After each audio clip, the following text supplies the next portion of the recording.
आज बात एक ऐसे योद्धा की जिसके नाम से ही दुश्मन के हौसले पस्त हो जाते हैं। गुजरात के हजीरा से एक ऐसी तस्वीर सामने आई जिसने दुनिया भर के रक्षा एक्सपर्टों का ध्यान अपनी ओर खींच लिया और खास तौर से चीन का।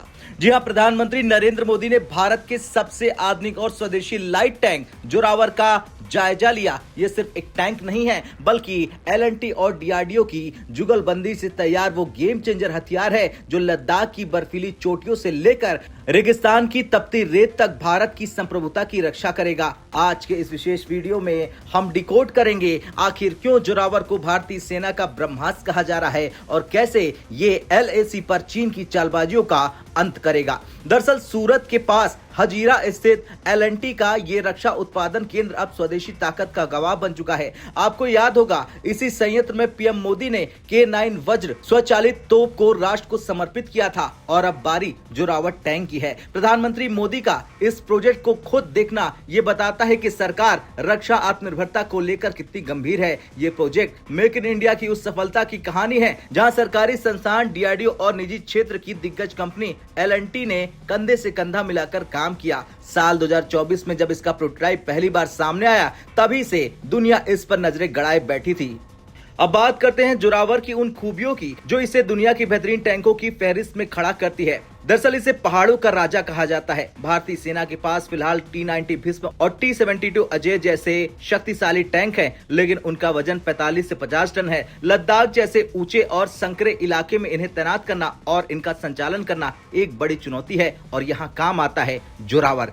दूसरा, वजन। इसका कुल वजन मात्र 25 टन है, यानी ये अपने भारी भाइयों की तुलना में आधा है। इसे C-17 ग्लोब मास्टर जैसे विमानों से रातों रात लद्दाख या सिक्किम की पहाड़ियों पर एयरलिफ्ट किया जा सकता है। तीसरा है एम्फीबियस ताकत। जोरावर की सबसे बड़ी ताकत है इसकी जल तल पर चलने की क्षमता। ये नदियों और जलाशयों को आसानी से पार कर सकता है। पूर्वी लद्दाख की पेंगोंग झील के किनारे हो या पहाड़ी नाले, जोरावर को कोई नहीं रोक सकता है। जोरावर सिर्फ लोहे की मशीन नहीं, ये कृत्रिम बुद्धिमत्ता यानी एआई से लैस एक स्मार्ट योद्धा है। इसमें आधुनिक सेंसर और अत्याधुनिक कम्युनिकेशन सिस्टम लगा है और सबसे खास बात यह है कि इसे ड्रोन तकनीक के साथ इंटीग्रेट किया जाएगा।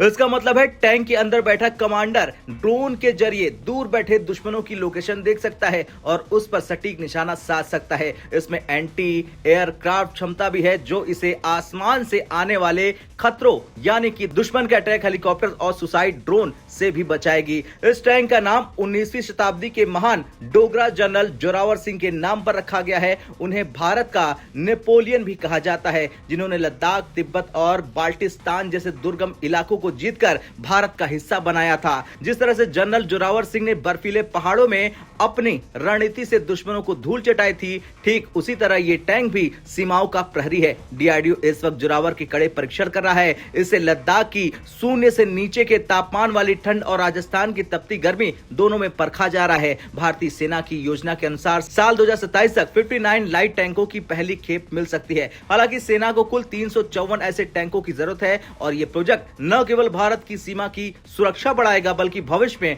भारत इसे मित्र देशों को एक्सपोर्ट भी कर सकता है। खैर, पीएम मोदी का यह दौरा चीन और पाकिस्तान के लिए एक सीधा मैसेज है कि भारत अब अपनी रक्षा जरूरतों के लिए किसी पर निर्भर नहीं है। जोरावर के आने से हिमालय की चोटियों पर भारत की पकड़ और मजबूत होगी। अब आपको क्या लगता है, क्या जोरावर के आने के बाद एलएसी पर शक्ति संतुलन पूरी तरह से भारत के पक्ष में झुक जाएगा? हाँ या ना में कमेंट कर अपनी राय जरूर दें।